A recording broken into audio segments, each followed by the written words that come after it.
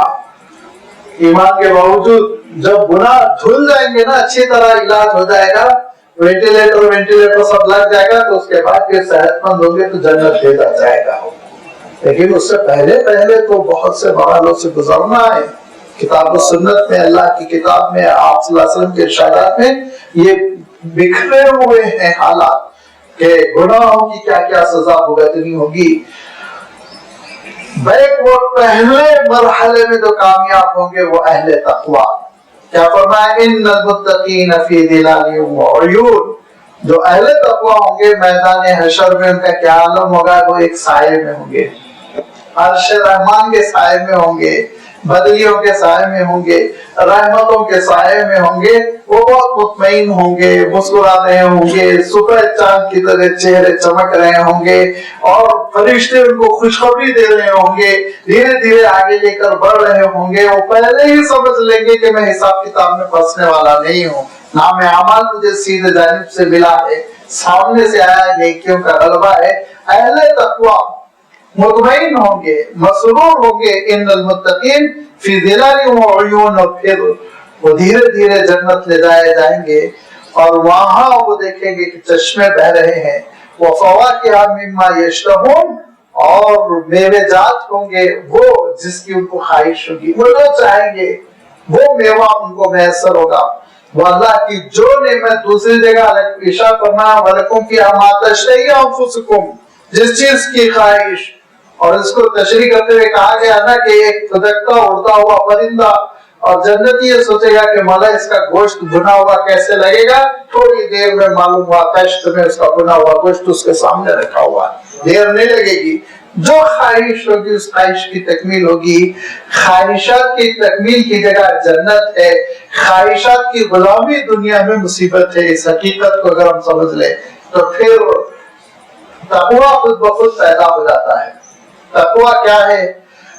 مختصر تشریح، واجبات اور فرائض۔ واجبات جب میں کہہ رہا ہوں تو یوں سمجھ لیجئے ڈیوٹیز کہہ لیجئے، جو فرض کر دی گئی آپ کے حق میں۔ واجبات کو نہ چھوڑنا، اور منکرات کو جن کو اللہ نے حرام قرار دیا ان کو اختیار نہ کرنا، بس اتنا ہی تقویٰ ہے۔ لمبی بحث نہیں ہے، مخصوص قسم کی ڈریسنگ کا نام تقویٰ نہیں ہے۔ بہت سارے متقیوں جیسے لباس پہنتے ہیں، اندر متقی نہیں ہوتے، بڑے مجرم ہوتے، یاد رکھیے۔ لہذا کسی مخصوص قسم کے لباس کا، کسی مخصوص حلقے سے وابستگی کا، کسی گوشے میں بیٹھ جانے کا، کوئی خاص قسم کے عمل کرنے کا نام تقویٰ نہیں۔ تقویٰ یہ ہے کہ آپ کو جو ڈیوٹیز، فرائض اور واجبات اللہ نے عطا کیے ان کی پابندی، اور جن چیزوں سے اللہ تعالیٰ نے روک دیا، حرام ڈکلیئر کر دیا گیا، ان سے اجتناب یہ ہے۔ تو فرمایا ان المتقین فی ظلال وعیون وفواکہ مما یشتہون کلوا واشربوا ہنیئا بما کنتم تعملون، کہ دیکھو اہل تقویٰ کے لیے سائے ہوں گے اور چشمے بہ رہے ہوں گے، اور جو خواہش ہوگی وہ میوے ہوں گے۔ ان سے کہا جائے گا کہ تناول کرو، کھاؤ اور پیو، ہنیئن، رشتہ پستہ ہوا، بدہضمی نہیں ہوگی، ثقیل گرا نہیں گزرے گا، وہ اس دنیا کی طرح نہیں ہوگا کہ تھوڑا سا زیادہ کھا لیا تو سینے پہ ٹھہرا ہوا ہے کھانا نہیں، ہنیئن، سکون ہوگا، آرام، راحت کے ساتھ ہضم ہوگا۔ بما کنتم تعملون، کہ دنیا میں تم نے جو احتیاط کی تھی نا اس کا یہ نتیجہ ہے۔ دنیا میں جو اچھی زندگی تم نے بسر کی، فرما برداری کی، تقوی کی، اللہ تعالیٰ کو خوش کرنے کی، لہذا انا کذالک نجزی المحسنین، نیکوکاروں کو ہم ایسے ہی بدلہ دیتے ہیں۔ اور اللہ کے پسندیدہ بندے ہوتے ہیں، ان کا بڑا اعزاز ہوتا ہے۔ سورۃ الدہر میں گزر چکا ہے کہ ان کے بھی 3 لیول ہوں گے، ان کے بھی 3 الگ الگ سطح ہوگی۔ ایک بالکل بس نجات پانے والے پاسنگ کلاس، ایک ذرا سیکنڈ کلاس، ایک فرسٹ کلاس، وہ بہت ہی معزز قسم کے، یہ اللہ تعالیٰ کے معاملات ہوں گے بندوں کے ساتھ۔ اور یاد رکھو لیکن اگر جھٹلا رہے ہو تو تباہی ہے۔ ویل یومئذ للمکذبین کلوا وتمتعوا قلیلا انکم مجرمون۔ تقویٰ نہیں ہے، کھاؤ، حرام کھاؤ، سود کھاؤ، رشوت کھاؤ، یتیموں کا مال لوٹو، پلاٹوں پہ قبضہ کرو، لائن ڈرائیور بنو، اور دھوکہ دے کے چیٹنگ کر کے کھاؤ، جیسا کھانا ہے کھاؤ، کرو کھاؤ، پیٹ بھر بھر کے کھاؤ، اتنا کھاؤ کہ الٹی کر کر کے تم زندگی بسر کرو، تمتعوا، خوب انجوائے کرو، ناچو، ڈانس کرو، گاؤ، شور بچاؤ، اور ڈھول لے لے کے رات میں 3 بجے اچھلتے ہوئے محل جوانوں کی نیند آرام کرو، بڑے بڑے فنکشن کرو، اسراف کرو، حرام کرو، کرو تمتعوا۔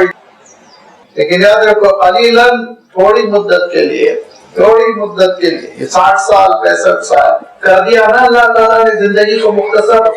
کہا تھا اور سائنسدانوں نے، ایک مرتبہ تو مجھے لینے کے دینے پڑ گئے، میں نے کہا اللہ کے رسول صلی اللہ علیہ وسلم نے یہ فرمایا ہے، حدیث کا یہ مفہوم ہے کہ اس امت کی عمریں جو ہے وہ 60 سے 65 سال ہی کی ہے۔ اللہ کے رسول صلی اللہ علیہ وسلم عمر مبارک 63 سال ہے، ہم سب جانتے، تو یہ ایوریج۔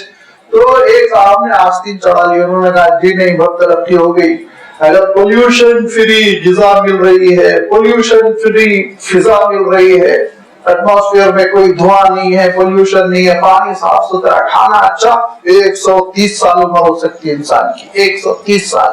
اللہ نے کہا دیکھو 130 سال کی مصیبت ہو گئی، 40 سے 50 سال نہیں ہو پا رہے ہیں، اور ناکوں پہ کپڑے باندھ کے تو جی رہے ہیں ہم لوگ۔ یہاں سے وہاں تک اللہ تعالیٰ نے سائنس کا غرور توڑ دیا، سائنس کا غرور توڑ دیا۔ جس سائنس کی ترقیات کے نشے میں مبتلا ہو کر تم نے بھگنا شروع کر دیا تھا، یہ سمجھے تھے کہ لمبی لمبی عمریں لکھا کر لیا ہے، اس وقت تو میں نے یہ کہا تھا کہ بھائی چلو ٹھیک ہے، مان لیا 130 سال، تب بھی جانا تو ہے نا دنیا چھوڑ کے، 60 میں ڈبل کر لو، 130 120 مرنا تو احمد ہے۔ لیکن اللہ تعالیٰ نے بتا دیا تمہارا کوئی قابو نہیں ہے، عمروں پر تمہارا قابو نہیں، صحت پہ تمہارا قابو نہیں، جینے پہ تمہارا قابو نہیں، مرنے پہ تمہارا قابو نہیں، لہذا اللہ کے فرمانبردار بنو، مولا کو تسلیم کرو، اس کے قدرت کو تسلیم کرو۔ ارشاد فرمایا کلوا تمتعوا قلیلا، کھاؤ، انجوائے کرو، اچھلو، مجرم بننا چاہتے ہو تو بنو، لیکن تھوڑا بہت ہو گیا تو 60 سال 70 سال 80 سال بس ختم۔ انکم مجرمون، تم مجرم ہو، اور مجرم ہونے کی وجہ سے تم برباد ہو جاؤ گے، تباہ ہو جاؤ گے۔ ہوگا کیا؟ ویل یومئذ للمکذبین، بڑی تباہی ہوگی جھٹلانے والوں کے لیے، انکار کرنے والوں کے لیے بہت بڑی مصیبت ہوگی۔ خوب کھا پی کر آئے ہوں گے، بے محابہ زندگی گزاری تھی، آزادانہ، نہ شریعت نہ دین نہ قانون نہ انسانیت، نہ روڈ نہ رعایت نہ مروت، منمانی زندگی بسر کر کر آئے تھے۔ تو پھر اس کے بعد ارشاد فرمایا اس دن پتا چلے گا تم کو کیسی مصیبت میں پھنسے ہوئے ہو۔ اس منزل کو سمجھو، اس مقصد کو سمجھو، آخرت کی گھڑی کو سمجھو، اس کی تیاری کرو۔ وَإِذَا قِيلَ لَهُمُ ارْكَعُوا لَا يَرْكَعُونَ، اور ایسے کھانے پینے میں مگن، اللہ محفوظ رکھے، لیکن یہ ایک حقیقت ہے کہ جو منکر ہے، دین سے محروم ہے، بدین ہے، اور شرک میں پڑے ہوئے، گندی زندگیاں ہیں، کفر پہ مرے جا رہے ہیں، ان کے بحث آپ چھوڑ دیجئے۔ جو ایمان کا دعویٰ کرتے ہیں، جو مسلم گھرانوں میں پیدا ہوئے ہیں، اور جو جمعہ کے جمعہ مسجد میں نظر بھی آتے ہیں، ان کا حال یہ ہوتا ہے، اذانیں ہوتی رہتی ہیں، جماعت کھڑی ہوتی رہتی ہے، وہ ناچتے رہتے ہیں، تھرکتے رہتے ہیں۔ ارشاد فرمایا اذا قیل لهم ارکعوا لا یرکعون، جب ان سے کہا جاتا تھا رکعت باندھ لو، حی علی الصلاۃ کہا، حی علی الفلاح کہا مؤذن نے، آدھاؤ کامیابی کی طرف، آدھاؤ فرمانبرداری کی جانب، آدھاؤ نماز کی جانب، تو ان کا عالم یہ تھا کہ وہ حاضر نہیں ہوتے تھے، گھروں میں بیٹھے رہتے تھے، گھروں میں بیٹھے رہتے تھے، اور مصروفیات میں لگے رہتے تھے، دکانیں چھوڑنا مشکل ہوتا تھا۔ ارشاد فرمایا دوسری جگہ اللہ تعالیٰ ارشاد فرماتا ہے کہ قیامت کے دن اللہ کی رحمت کی ایک تجلی ہوگی، یوم یکشف عن ساق، ارشاد فرمایا، بڑی لمبی تشریح ہے اس کی، میں مختصر ترجمہ کر رہا ہوں کہ اللہ کی رحمت کی ایک تجلی ہوگی، تو جتنے دنیا میں نماز کے پابند تھے وہ کھٹ سے سجدے میں گر جائیں گے میدان حشر میں، اور جتنے دنیا میں نماز کے پابند نہیں تھے اللہ تعالیٰ ارشاد فرماتا ہے وہ کھڑے رہ جائیں گے، پیٹ تختے کی ہو جائے گی، جھکے گی نہیں اللہ کے دربار میں، پتہ چل جائے گا بھائی وَامْتَازُ الْيَوْمَ أَيُّهَا الْمُجْرِمُونَ، مجرم کون ہے، مومن کون ہے، فرمانبردار کون ہے، نافرمان کون ہے، اللہ تعالیٰ اعلان بتا دے گا، کھل کر بتا دے گا۔ نماز ہو دوڑ کے اللہ کے دربار میں حاضر ہونا چاہیے. وَإِذَا قِيلَ لَهُمُ ارْكَعُوا لَا يَرْكَعُونَ, جب اس سے کہا جاتا تھا رکوع کرو, رکعت باندھ دو, نماز پڑھو, نہیں نماز پڑھتے تھے, نہیں رکوع کرتے تھے. ایک اللہ تعالیٰ نے رکعہ کا لفظ ارشاد فرمایا, رکوع کی اہمیت بتلا دی. لوگ کہتے ہیں نا نماز ثابت نہیں ہے, قرآن پاک سے حدیث سے ثابت ہے. تم کو عربی نہیں آتی, اول درجے کی عربی تم نہیں جانتے ہو. جو بچہ ایک 7th میں 5th میں انگلش جانتا ہے, وہ سطح کی عربی تم نہیں جانتے ہو, قرآن پاک پہ تبصرے کرتے ہو. رکوع کا تذکرہ, قیام کا تذکرہ, سجدوں کا تذکرہ, تسبیحات کا تذکرہ, سبح اسم ربک الاعلی, سبح اسم ربک العظیم, ہر چیز کا تذکرہ قرآن مجید پہ ہے. لیکن فہم کی ضرورت ہوتی, فہم, عقل, فراست. اور عقل, فراست, فہم سب سے بڑھ کر یہ, جہاں مسجد میں چپلیں اتارتے نا, وہاں غرور اتار کر پھینکنا چاہیے. اللہ کے دربار میں بندگی کے ساتھ حاضر ہو جاؤ گے نا, اللہ تعالیٰ خود دین کا فہم عطا کرے گا. لہذا فرمایا, دیکھیے یہ اللہ تعالیٰ ارشاد فرما سکتا تھا, وَإِذَا قِيلَ لَهُمْ صَلُّوا فَلَا يُصَلُّونَ, ہے نا, نماز پڑھنے کے لیے اللہ کہتا تو نماز نہیں پڑھتے. لیکن رکعہ کا لفظ ارشاد فرما کر اشارہ فرمایا, تمہاری نماز کا امتیاز یہ ہے کہ اس میں رکوع ہوگا. یہودیوں والی نماز نہیں ہوگی تمہاری, عیسائیوں والی نماز نہیں ہوگی, کھڑے ہو کر ترانے گنگنا دیے, نہیں, رکوع کرو گے, سجدے کرو گے, یہ تمہاری نماز ہوگی. لہذا جب دنیا میں کہا جاتا ہے کہ آ جاؤ رکعت باندھو, رکوع کرو, سجدے کرو, نماز قائم کرو, تو وہ انکار کرتے تھے. اور اس انکار کی پاداش میں میدان حشر میں کوئی رکوع نہیں کر سکیں گے, سجدہ نہیں کر سکیں گے. پتہ چل جائے گا یہ منکر تھے, اور اس دن منکروں کی بڑی تباہی ہوگی. 2 باتیں اور آپ کی خدمت میں رکھ دوں. ایک بات تو یہ کہ جب اذان ہو مسجد کی طرف لپکنا چاہیے. اللہ تعالیٰ کی جانب سے مؤذن پکار رہا ہے, یہ نہ سمجھیے میرے جیب سے جو چندہ گیا وہ پیمنٹ لے کے مؤذن پکار رہا ہے. نہیں, آپ کا خادم نہیں, اللہ کا نمائندہ ہے وہ. قیامت کے دن ایسی لمبی لمبی اس کی گردنیں ہوگی, گواہی دے گا اللہ یہ آتا تھا نماز کے لیے, یہ نہیں آتا تھا, گواہی دے گا. اللہ ہونے کے ساتھ نماز کی تیاری. اللہ کے رسول صلی اللہ علیہ وسلم کے پاس ایک صحابہ ہے, اور انہوں نے کہا کہ اللہ کے رسول, میں پیرانہ سالی کی وجہ سے دیکھ نہیں پا رہا ہوں, ضعیف میں نگاہیں کمزور ہو جاتی. پیرانہ سالی کی وجہ سے, بڑھاپے کی وجہ سے بینائی جاتی رہی. نمبر 2, گھر دور ہے, نالے پڑتے ہیں اور اس میں کیڑے ہوتے ہیں, بچھو, مجھے تکلیف پہنچنے کا ڈر رہتا ہے, تو کیا میں عشاء اور فجر گھر میں ادا کر لوں؟ تو اللہ کے رسول صلی اللہ علیہ وسلم نے کہا کہ ضعیفی بھی ہے, دور سے بھی آتے, کہا ہاں گھر میں ادا کر لو. تھوڑی دیر میں یا تو حضرت جبرائیل امین نے وحی کے ذریعے متنبع کیا ہوگا, یا پھر اللہ کے رسول صلی اللہ علیہ وسلم خود متنبع. کہا سائل کہاں ہے, جس نے ابھی مسئلہ پوچھا, کہا وہ جا رہا ہے, بلاؤ. کہا تمہارے گھر میں اذان کی آواز آتی ہے؟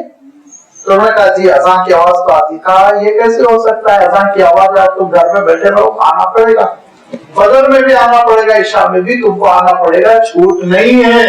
یہ اللہ کے رسول صلی اللہ علیہ وسلم نے اہمیت بتلا دی. لہذا اذانوں کے ساتھ نماز کا اہتمام, نماز کی تیاری, نماز کے لیے دوڑنا ایک چیز. دوسری چیز, حضرت امام مالک رحمۃ اللہ علیہ کا واقعہ میں اس سے پہلے بھی عرض کر چکا ہوں ایک بار, کہ حضرت امام مالک رحمۃ اللہ علیہ بہت بڑے امام ہیں, امام دار الہجرہ کہتے ہیں ان کو. تو حضور نے جو ہجرت فرمائی, دار الہجرہ کیا ہے, مدینہ منورہ, اس کے سب سے بڑے امام. 70 ان کے اساتذہ نے کہا تھا کہ مالک کا درس مسجد نبوی میں ہوگا. آج ایک استاد نہیں بولتا میری جگہ پہ تم بیٹھو. 70 اساتذہ نے, ائمہ, کیسے ابن شہاب زہری رحمۃ اللہ علیہ, ایسے ایسے تابعین نے, 70 اساتذہ نے کہا تھا کہ مسجد نبوی میں کسی کا درس حدیث ہوگا تو وہ مالک کا ہوگا, امام مالک رحمۃ اللہ علیہ. فجر بعد جو درس دیتے تو تقریباً 11 بجے تک, چاشت کے وقت تک, اس اہتمام کے ساتھ کہ بڑے گورے گونٹے خوبصورت سبیہی قبیلے کے تھے, وہ درس دے رہے تھے, چہرے سے پسینہ ٹپک رہا ہے, چہرہ لال ہو گیا, لیکن حدیث بیان کر رہے ہیں. 500-600 کا مجمع ہوتا تھا اس زمانے میں, اور وہ درس اٹینڈ کرنے کے لیے افریقہ سے ایشیا کے کناروں سے لوگ جایا کرتے تھے، 2-3 سال قیام کرتے، امام مالک رحمۃ اللہ علیہ سے استفادہ کرتے، اور چہرہ ہے کہ لال ہو رہا ہے اور پسینہ ٹپک رہا ہے، اور آپ درس دے رہے، پہلو نہیں بدلتے تھے، جیسے بیٹھے رہتے تھے ویسے۔ درس ختم ہوا، کرتا اٹھا کے جھٹکا تو اس میں سے بچھو گرا جو برابر پیٹھ پہ ڈنک مار رہا تھا، لیکن آپ نے درس نہیں چھوڑا، آپ نے درس نہیں چھوڑا۔ یہ ہے وہ امام مالک رحمۃ اللہ علیہ۔ امام مالک رحمۃ اللہ علیہ کا فتویٰ تھا، امام ابو حنیفہ رحمۃ اللہ علیہ کا بھی فتویٰ ہے، عصر کی نماز کے بعد، فرض نماز کے بعد کوئی بھی نفل نہیں پڑھنا چاہیے۔ مغرب کا وقت ہونے کے بعد پھر آپ کے لیے نوافل کا دروازہ کھل جاتا ہے، قضا پڑھ سکتے ہیں، آپ کی قضا رہ گئی ہو، نوافل پڑھنے کی اجازت نہیں ہے۔ عصر کی نماز ہو گئی تو اس کے بعد آپ نے عصر کی نماز پڑھ لی، اب نوافل نہیں پڑھیں گے، اب نوافل پڑھیں گے مغرب کے بعد۔ یہ امام حدیثوں سے ثابت ہے یہ چیز۔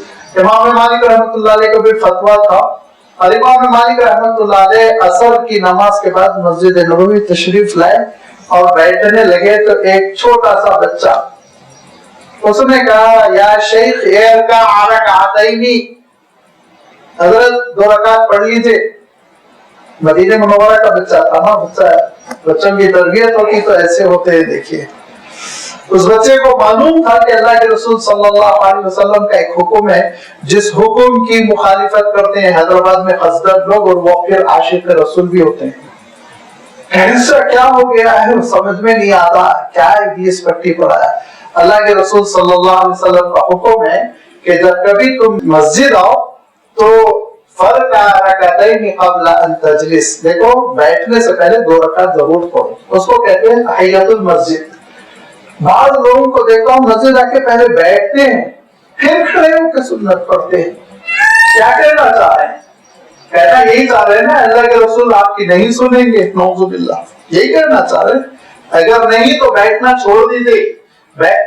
قبل ان یجلس فرمایا، بیٹھنے سے پہلے 2 رکعت پڑھو، آپ صلی اللہ علیہ وسلم نے فرمایا، حدیث صحیح ہے کہیں بھی۔ آج کل آپ حضرات کے تو نہیں کہتا ہوں، اکثر نوجوانوں کے استاد گوگل ہے نا، ان سے پوچھئے یہ حدیث ثابت ہے کہ نہیں۔ تو بیٹھنے سے پہلے ہمیشہ، اگر وقت ہے، نہیں جماعت کھڑی ہو رہی ہے الگ بات ہے، یا آپ کو سنت پڑھنا ہے، آپ مسجد میں داخل ہوئے، ظہر کے لیے ابھی 5 منٹ ہے تو 4 رکعت آپ پڑھیں گے، ٹھیک ہے نماز پڑھیے، لیکن بیٹھیے مت۔ بیٹھنا غلط ہے، یاد رکھیے، بیٹھ کے اٹھنا یہ بہت غلط ہے۔ امام مالک رحمۃ اللہ علیہ سے وہ لڑکا اسی حدیث کی بنیاد پر کہتا ہے کہ شیخ بیٹھنے سے پہلے 2 رکعت پڑھیے، تو امام مالک رحمۃ اللہ علیہ نے اللہ اکبر کہہ کر رکعت باندھی، 2 رکعت نماز پڑھ کے سلام پھیرا۔ شاگردوں نے کہا حضرت صبح میں آپ نے فتویٰ دیا کہ عصر کی نماز، فرض نماز پڑھ لینے کے بعد نفل نہیں پڑھنی چاہیے، ابھی آپ نے 2 رکعت نفل پڑھی، کہا فتویٰ اپنی جگہ۔ اس بچے نے جب یہ کہا کہ ارکع رکعتین، تو مجھے فوراً یہ خیال آیا، اگر میں نماز نہ پڑھوں اور میدان حشر میں مولا مجھ سے کہے وَإِذَا قِيلَ لَهُمُ ارْكَعُوا لَا يَرْكَعُونَ، نماز پڑھو کہا جاتا تو نہیں پڑھتے، تعویلات کرتے، تو میں کیسا پھنس جاؤں گا، مار ڈر کے پڑھ لیا 2 رکعت۔ یہ خوف تھا اکابر میں، اہل اللہ میں یہ تعمیل تھی، اطاعت تھی، اطاعت کی طرف سبقت کرنا، تعمیل میں اجرت کرنا، ٹالنا نہیں، ڈیلے نہیں کرنا، یہ کیفیت تھی۔ یہ کیفیت پیدا ہوتی ہے تو دھیرے دھیرے صدیقیت آتی ہے۔ لہذا فرمایا وَإِذَا قِيلَ لَهُمُ ارْكَعُوا لَا يَرْكَعُونَ، ان کا عالم یہ تھا ان مجرموں کا کہ جب دنیا میں کہا جاتا تھا اللہ کے لیے نماز پڑھو تو یہ ٹالتے تھے نماز کو، نماز نہیں پڑھتے تھے۔ کتنے لوگ تو چھوڑ ہی دیتے تھے، کتنے لوگ تھے جو ڈیلے کرتے تھے، سستی کرتے تھے، بعد میں پڑھتے تھے۔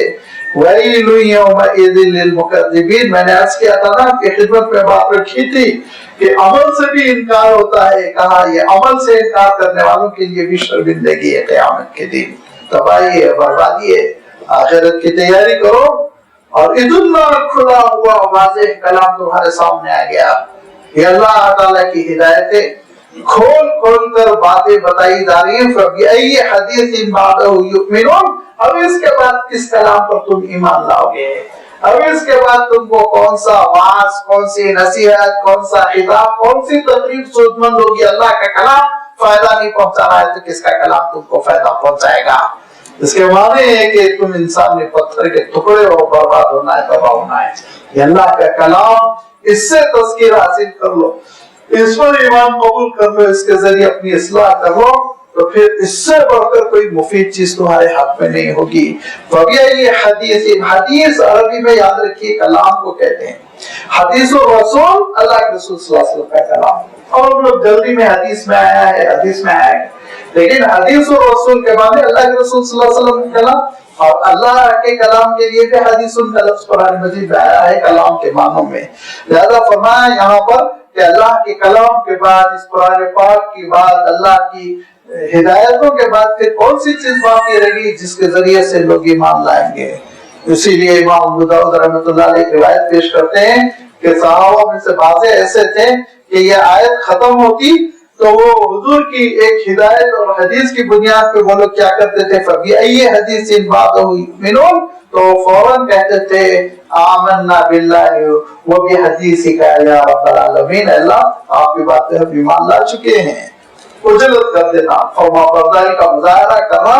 لہذا اللہ تعالیٰ کا جو حکم نوازوں کو اختیار کرنے کا، حرام سے اجتناب کرنے کا، تقوی کے نام سے جس کا تذکرہ کیا، ڈیوٹیز بجا لانا، نافرمانی سے بچنا، یہ اگر صفت ہے تو اس کے معنی آخرت کا اقرار ہے، اعتراف ہے، تسلیم ہے۔ اور اگر یہ کیفیت نہیں ہے تو بعض زبان سے انکار کر رہے ہیں، بعض عمل سے انکار کر رہے ہیں، قیامت کے دن وہ بہت بری طرح پھنسیں گے۔ 10 بار اللہ تعالیٰ نے اس کا اعادہ فرمایا، 10 بار تکرار۔ سوچیے آپ، اس سے اس کی اہمیت کا اندازہ ہو سکتا ہے کہ آخرت میں کیسی مصیبت میں اس دن بندہ پھنس جائے گا۔ اللہ تعالیٰ ایمان راسخ بھی عطا کرے، عمل صالح بھی عطا کرے۔ وآخر دعوانا ان الحمد للہ رب العالمین۔